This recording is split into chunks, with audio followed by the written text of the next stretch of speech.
2017년 겨울 레이기 결정연구 메시지 3번에 왔습니다. 우리는 메시지 1번에서 성막을 통하여 재물을 가지고 제사장에 의해 훈련하는 두 방면을 우리가 누렸습니다. 우리는 어떤 훈련을 해야 합니까? 첫 번째는 영 안에서 진실함으로 하나님께 경배하고 참여하도록 훈련받는 백성이 되어야 합니다. 두 번째는 우리가 하나님을 표현하고 대표하는 거룩하고 정결하고 기뻐하는 하나님의 백성의 삶을 살도록 훈련할 필요가 있습니다. 이것이 우리 그리스도인의 의미이며 우리가 이 땅에 살고 있는 존재의 의미입니다. 결국 우리는 할렐루야의 백성들이 될 필요가 있습니다. 우리는 메시지 2번에서 이러한 번제물의 실제이신 그리스도를 보았습니다. 이 땅에서 번제물, 하나님을 위하여 절대적으로 사신 유일한 한 분이 계시는데 그분은 바로 그리스도 자신이었습니다. 우리가 메시지 2번에서 누린 것처럼 이 그리스도는 도살장으로 끌려가셨고 또한 죽임당하셨으며 가죽이 벗겨지시고 각이 뜨이신 분이었습니다. 심지어 이런 다리와 내장을 깨끗하게 씻는 분이셨죠. 이러한 분만이 우리의 참된 번제물이 되었음을 찬양합니다. 특별히 이러한 번제물의 실제이신 그리스도를 우리가 누리기 위해서는 이러한 번제물이신 그리스도께 안수함으로써 우리는 그분과 유기적인 연결과 유기적인 하나, 유기적인 동일시함에 우리가 살아야 합니다. 이것을 위하여 우리는 우리의 일상생활에서 이러한 번제물이신 그리스도의 이런 각 방면을 취할 필요가 있습니다. 특별히 우리가 이러한 번제물이신 그리스도께 안수하여 그분을 살 때 우리는 아무것도 아닌 것으로 감소되는 제가 되는 그리스도의 재생산이 되는 것을 보았습니다. 우리가 번제물의 제가 된 결과는 세 방면이었습니다. 첫 번째, 번제물의 제가 될 때 우리는 부활 안에 있게 되고 부활을 체험하게 됩니다. 두 번째, 우리가 번제물의 제가 될 때 우리는 아무것도 아닌 사람이 되고 변화되어서 새 예루살렘의 기양, 금과 은과 이런 진주의 보석이 되는 것을 보았습니다. 세 번째, 우리가 번제물의 제가 될 때 하나님의 경륜을 수행하는 중요한 존재가 되는 것을 보았습니다. 우리가 이러한 번제물의 제가 되는 결과의 삶을 살기 위해서는 메시지 3번의 제목에 있는 것처럼 끊이지 않는 번제물, 곧 살아있는 희생제물로 우리 자신을 헌신해서 드려야 할 필요가 있다는 것입니다. 로마자 3번은 메시지 3번은 로마 숫자가 5개로 되어 있습니다. 로마자 1번은 다시 한번 번제물의 예표를 보여주고 있습니다. 번제물의 이 예표는 절대적으로 하나님을 위하여 생활하신 우리의 생명이 되시는 그리스도를 말하고 있습니다. 이게 번제물의 예표라는 단어를 기억하시기 바랍니다. 두 번째, 우리가 이러한 예표를 보았다면 로마자 2번에서는 이러한 번제물의 예표가 우리의 실제가 되기 위해서는 신성한 삼일성을 누려야 한다는 것입니다. 왜냐하면 이 번제물의 예표에서 신성한 삼일 하나님이 가득하기 때문입니다. 로마자 3번에서는 번제물을 계속 드리는 것입니다. 우리가 신성한 이러한 삼일성을 누리려면 번제물을 계속 드려야 합니다. 그러므로 이게 계속이라는 단어를 기억하시기 바랍니다. 이 로마자 3번이 메시지 3의 부담과 초점입니다. 그리스도인의 생활과 교회 생활은 계속해서 번제물을 드리는 생활이라고 말할 수 있습니다. 우리가 이러한 헌신의 문을 통과하고 또한 우리의 헌신이 매일 증가될 필요가 있습니다. 헌신이 증가된다는 것은 계속해서 불탈 수 있도록 나무를 드리는 것입니다. 그 결과는 우리가 몸 안에서 함께 하나님을 섬기는 것으로 끝날 것입니다. 로마서 4번은 우리가 번제물을 계속 드린다면 이것이 바로 살아있는 희생 제물이 될 것입니다. 그 결과 로마서 5번에서 우리가 하나님을 섬기는 모든 봉사에 근거를 갖게 되는데 그것은 바로 제단의 불이라는 것입니다. 다시 한번 로마서 1번은 번제물의 예표를 말하고 있습니다. 누구이십니까? 이 땅에서 절대적으로 하나님을 위하여 생활하신 우리의 생명이 되신 그리스도입니다.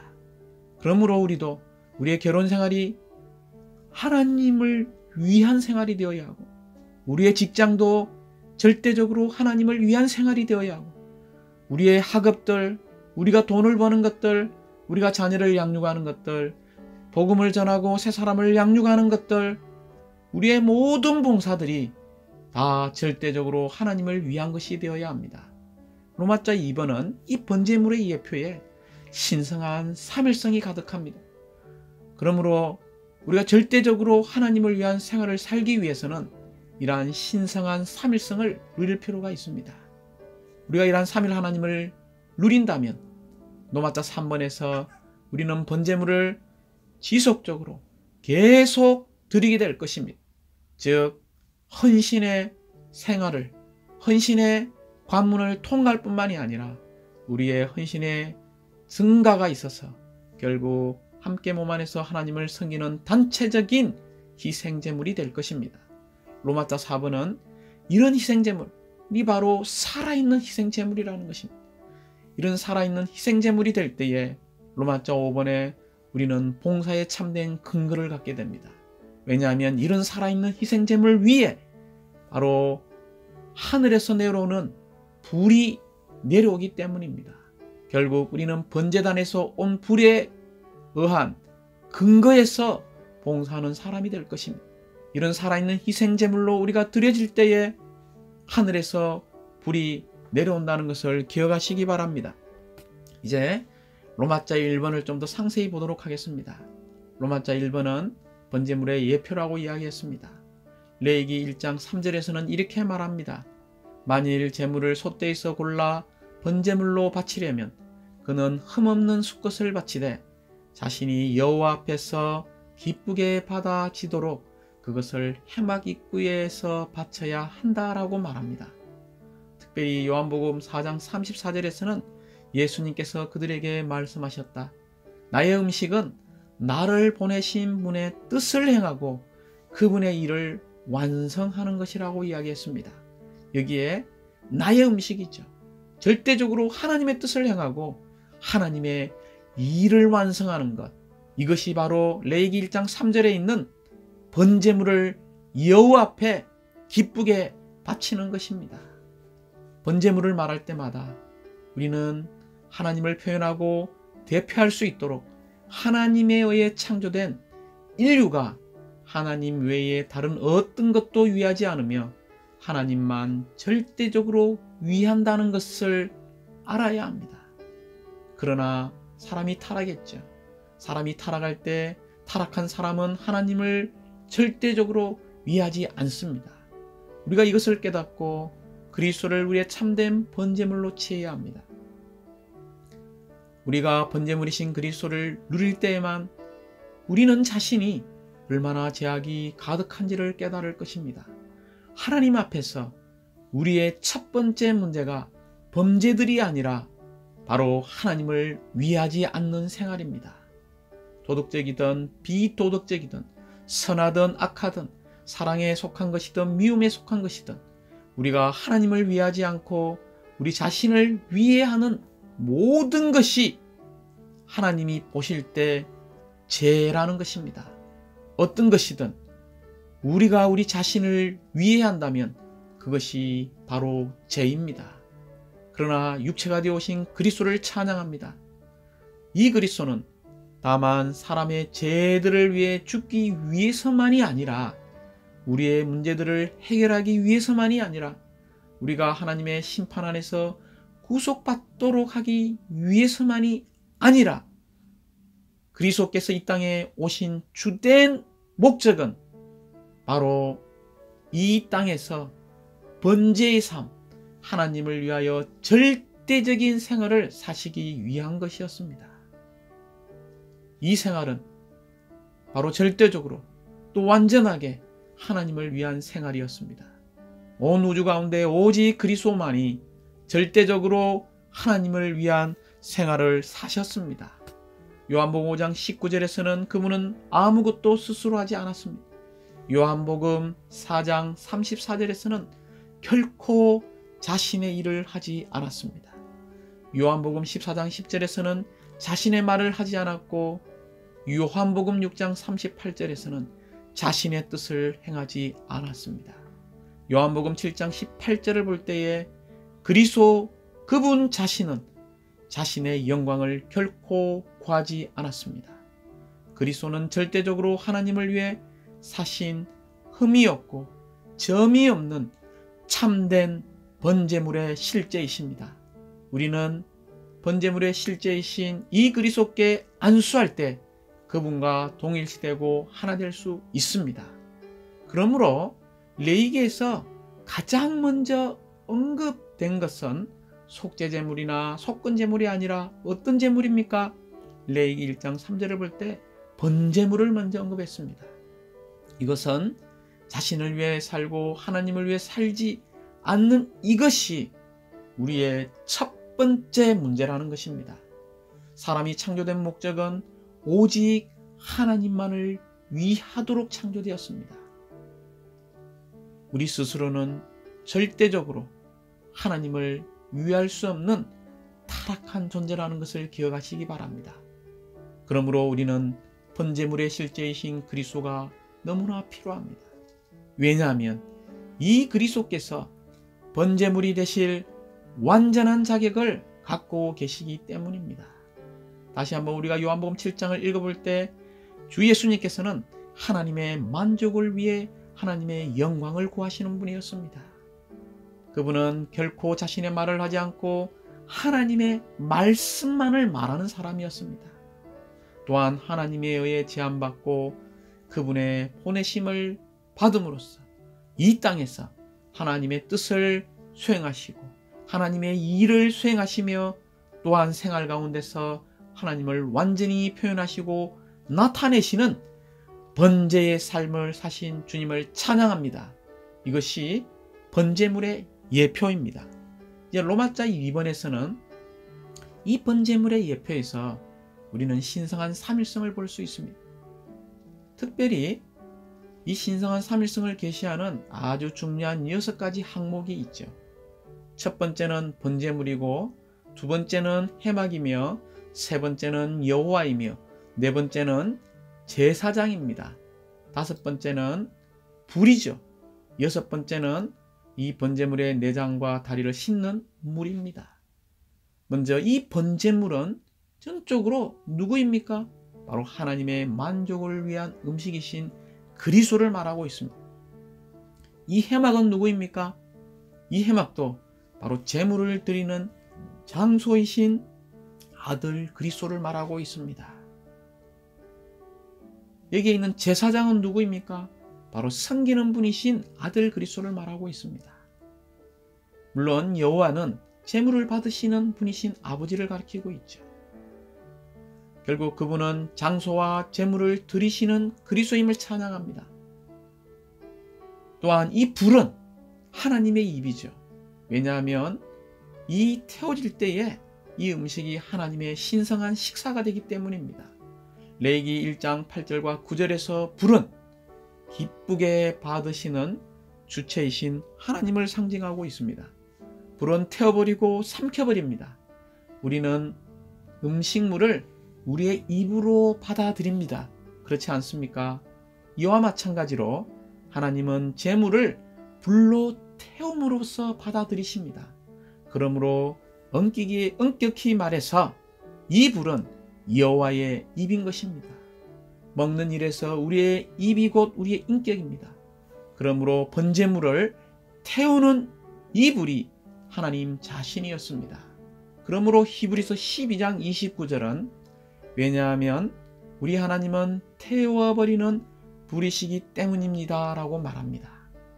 이제 여섯 번째, 이 번제물의 내장과 다리를 씹는 이 물은 바로 그 영을 상징합니다. 그러므로 이 번제물의 옆에서 우리는 이러한 신성한 삼일성을 볼 수 있습니다. 우리가 이러한 신성한 삼일성을 누린다면 이 번제물의 실제를 체험하게 될 것입니다. 심지어 우리가 이 신성한 삼일성을 누릴 때에 이것이 바로 번제물을 계속 드리는 것이라는 것입니다. 그러므로 로마서 3번에서 그리스도인의 생활과 교회 생활은 어떤 생활입니까? 바로 계속해서 번제물을 드리는 생활입니다. 우리가 매일 아침과 저녁, 안식일, 매달 초하룻날 모든 명절 동안에 우리는 이 번제물을 드린 것을 볼 수 있습니다. 또한 우리는 이 놋제단을 무슨 제단이라고 이야기합니까? 바로 번제단이라고 했죠. 이 번제단에 번제물을 태우는 불은 꺼지지 않고 계속해서 타야 했습니다. 심지어 아침까지 밤새도록 곧 어두운 밤인 이 시대를 거쳐서 주님께서 다시 올 때까지 이 불은 꺼지지 않고 계속 타야 했습니다. 제단 위에서 계속 타고 있는 불, 이것이 바로 항상 받으시려는 하나님의 갈망과 기쁨이 내포되어 있습니다. 베드로후서 1장 19절은 또한 우리에게는 신원자가 말한 더 확실한 말씀이 있습니다. 어두운 곳을 비추는 등불의 주의를 기울이는 것처럼 여러분은 날이 밝고 샛별이 여러분의 마음속에 떠오를 때까지 이 말씀의 주의를 기울이는 것이 좋습니다 라고 말하고 있습니다. 그럴 뿐만이 아니라 레위기 6장 13절에서는 불은 제단 위에서 항상 타고 있어야 하며 꺼지지 않게 해야 한다라고 말하고 있습니다. 우리는 그리스도인들로서 매일 아침 시간에 우리 자신을 헌신하고 하루 일과가 끝난 후 저녁 시간에 다시 자신을 헌신하는 생활이 너무나 필요합니다. 이것은 그리스도인의 생활과 교회 생활 가운데 전적으로 옳은 것입니다. 우리는 매일 아침 저녁으로 헌신할 필요가 있습니다. 우리가 이렇게 계속 자신을 헌신한다면 헌신에 대한 체험이 우리 안에서 증가되고 더욱 구체화될 것입니다. 레위기 6장 9절에서 우리는 번제물을 멈추지 않고 계속 불태함을 보지 않았습니까? 이 불이 계속 타오르기 위해서는 제사장들이 불에 장작을 계속 놓아야 합니다. 곧 이 불에 나무를 계속해서 놓아야 합니다. 다시 한번 밤새도록은 이 모든 어두운 시대를 의미합니다. 우리가 있는 이 시대는 어두운 밤입니다. 번제물은 밤새도록 아침까지 계속 태워져야 했습니다. 밤이 얼마나 오랫동안 계속되든 결국 아침은 올 것입니다. 즉 해는 뜰 것입니다. 떠오르는 참된 해는 무엇을 의미하고 있습니까? 주님의 다시 오심일 것이며 우리는 이것을 기다리고 있는 중입니다. 사랑하는 형제자매님들, 아침마다 동쪽에서 해가 뜰 때에 그 상징은 주님의 다시 오심입니다.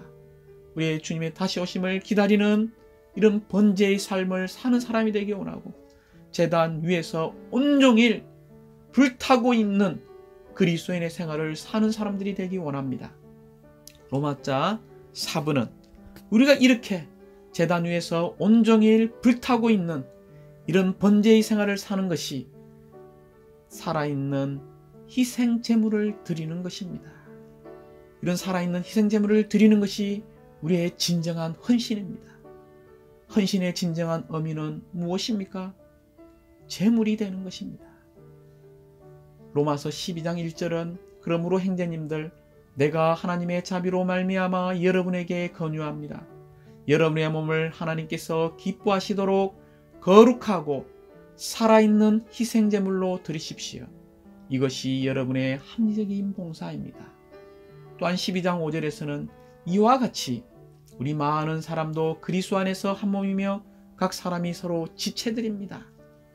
헌신의 근거를 알고 헌신의 동기를 우리가 갖게 되면 우리는 기꺼이 자신을 하나님께 헌신하고자 할 것입니다.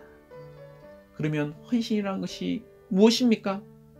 헌신의 의미는 무엇입니까? 조금 전에 우리가 로마서 12장 1절을 볼 때에 헌신의 진정한 의미는 우리가 희생제물이 되는 것임을 보여주고 있습니다.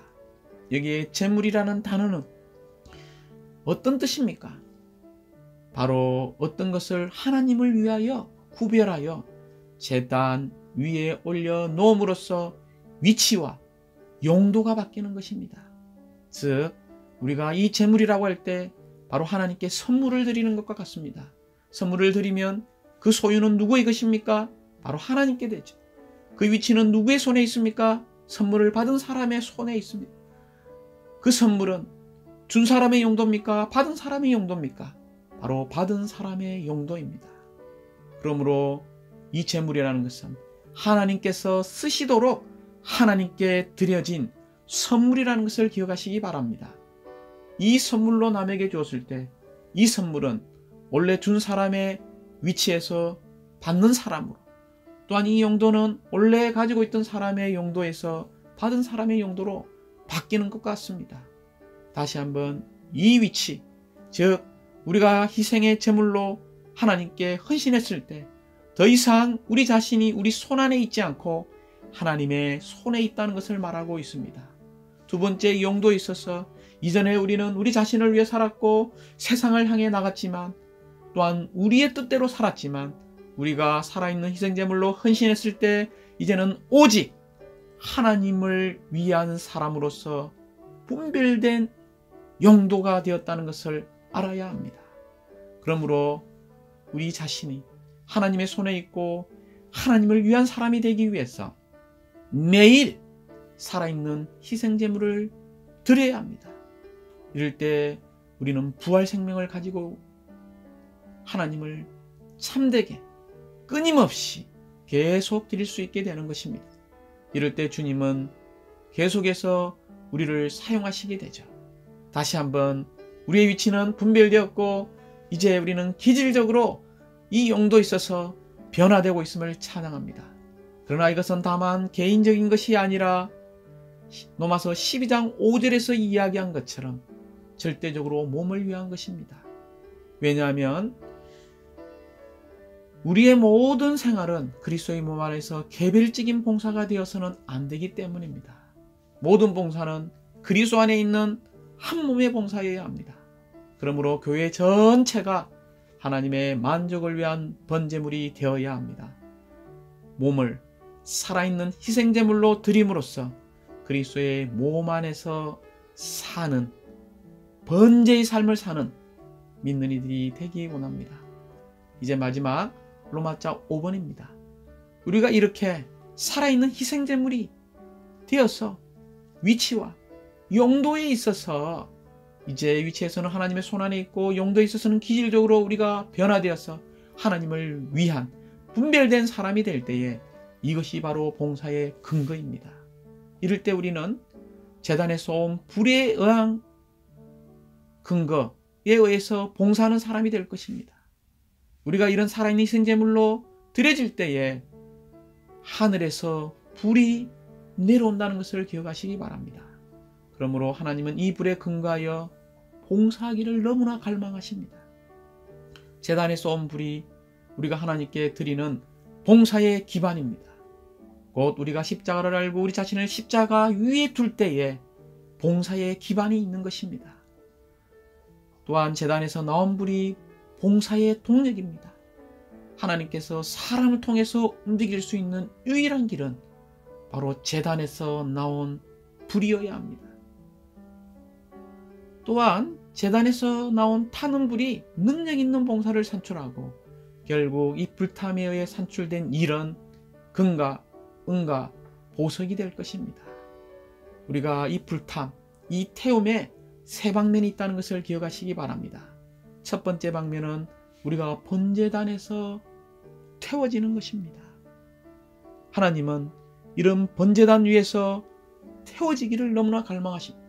이것만이 하나님을 기쁘게 해드릴 수 있는 유일한 길입니다. 사랑하는 형제 자매님들, 가장 좋은 종류의 태움은 번제단에서의 태움이라는 것을 잊지 마십시오. 이것은 달콤하고 영광스러운 것입니다. 두 번째 태움은 기꺼이 다름을 받거나 파쇄되려고 하지 않는 믿는 이들입니다. 이들은 구원을 받았지만 결국 불을 통과한 같은 구원을 받은 사람일 것입니다. 다시 한번 실패한 믿는 이로서 불을 통과할 것입니다. 번제단에서의 태움과 기꺼이 다름을 받거나 파쇄되려고 하지 않는 사람들이 다시 이런 불을 통과하는 것은 믿는 이들과 관계되는 것이지요. 그러나 세 번째 태움이 있는데 이것은 주님을 거절하고 주님의 이런 놀라운 사랑의 구원을 거절한 사람들의 결과라는 것입니다. 그들은 영원한 불못의 태움 안에 떨어지게 될 것입니다. 사랑하는 자매님들, 우리가 번제단에서의 태움의 삶을 위해서 우리의 모든 봉사가 반드시 번제단의 불에서 비롯되는 이런 봉사를 배우게 해달라고 주님께 간구하기 원합니다. 우리가 하나님께 드리는 모든 봉사는 반드시 번제단에서 온 불에 근거해야 합니다. 구약에서 제사장들은 하나님 앞에서 향을 피웠죠. 향을 피우는 것은 사람이 하나님께 드리는 봉사를 상징합니다. 향을 피우는데 사용하는 불은 번제단에서 가져온 것이어야만 했습니다. 만약 누군가가 번제단에서 온 불로 향을 피우지 않으면, 즉 다른 불을 드린다면 그의 봉사는 하나님께 기쁘게 받아들이지 않았고 심지어 그는 죽음의 심판을 받았습니다. 이러한 예는 우리가 하나님께 드리는 봉사가 반드시 번제단에서 온 불에 근거해야 한다는 것을 보여주고 있습니다. 번제단에 있는 불은 어디서 내려왔습니까? 하나님에게서 내려왔습니다. 이스라엘 자손은 불이 내려오기 전까지는 하나님께 드리는 그들의 봉사를 시작할 수가 없었습니다. 그들은 이집트에서 하나님의 구출되고 홍해를 건넜고 시나이산 기슭에 성막을 세웠지만 그들의 봉사에 기반이 없었으므로 하나님을 섬길 수가 없었습니다. 이스라엘 백성들의 봉사의 기반은 불이 타고 있는 번제단이었습니다. 물론 번제단만 있는 것으로만은 충분하지 않았습니다. 번제단에는 하나님에게서 내려온 불이 있어야 했습니다. 또한 거기에는 번제물인 희생제물을 죽이고 가죽을 벗기고 각을 뜨고 씻고 번제단에 올려놓은 제물이 있은 후에야 불이 하늘에서 내려올 수 있었습니다. 따라서 우리가 하나님께 드리는 봉사는 반드시 번제단의 불에서 비롯되어야 하고 우리의 봉사는 반드시 이러한 불로 태워지는 것에 산물이 되어야 합니다. 주님을 찬양합니다. 메시지 3번은 이 신약의 가르침에 따라 번제물을 일상생활과 우리의 교회 생활 안에서 실제적으로 적용하는 부담입니다. 이 부담을 위해서 먼저 우리는 번제물의 예표, 곧 절대적으로 이 땅에서 하나님의 뜻을 위해 하나님의 일을 완성하신 생활을 사신 우리의 생명이신 이 그리스도라는 것을 보아야 하고, 또한 이러한 번제물의 실제를 누리기 위해서는 신성한 삼일 하나님을 체험하고 누려야 합니다. 이럴 때 우리는 계속해서 그리스도인의 생활과 교회 생활 가운데서 번제물을 드리게 될 것입니다. 곧 우리는 헌신의 문을 통과하고 헌신이 나날이 증가하며 몸 안에서 함께 하나님을 섬기는 단체적인 살아있는 희생제물이 되어서 하나님의 갈망과 하나님의 만족과 하나님을 시원케 해드리는 이런 합당한 봉사를 하게 될 것입니다. 주님을 찬양합니다.